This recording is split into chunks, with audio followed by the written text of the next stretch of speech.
Kawasan perumahan korang ada banyak monyet. Jadi awning apa yang sesuai untuk rumah korang?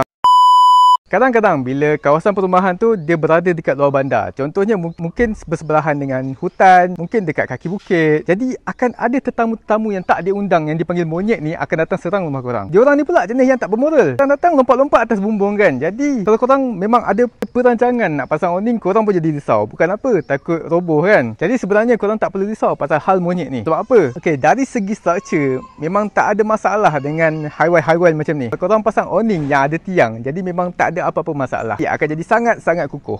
Lagi satu, kalau korang nak structure yang sangat-sangat kukuh, korang boleh tambah awning sulam. Sebab apa? Yang sulam ni dia akan menguatkan lagi korang punya structure. Tak akan melendut dekat depan. Walaupun dia melompat dekat atas awning baru korang, dia tak akan melendut. Untuk bahagian atas, saya sangat-sangat suggest untuk kita guna PU metal form. Sebab apa? PU metal form ni dia sangat-sangatlah tebal. Tebal dan keras. Jadi dia sangat susah untuk bengkok ataupun patah ataupun sengit dan sebagainya. Tapi kalau korang risau awning korang lepas sebulan, 2 bulan, 6 bulan akan bocor juga, saya sangat-sangat suggest untuk korang tempah dengan iron guard. Sebab apa? Iron guard ada warranty yang boleh cover sampai 1 tahun. Maksudnya dalam tempoh 1 tahun tu, kalau ada sebarang kerosakan dekat awning korang, sama ada bahagian structure ataupun bahagian atap atas tu, korang boleh terus hubungi kami. Dan kami akan terus datang ke rumah korang dan terus baiki. Untuk membuat tempahan, korang boleh terus klik link dekat atas dan pilih negeri korang.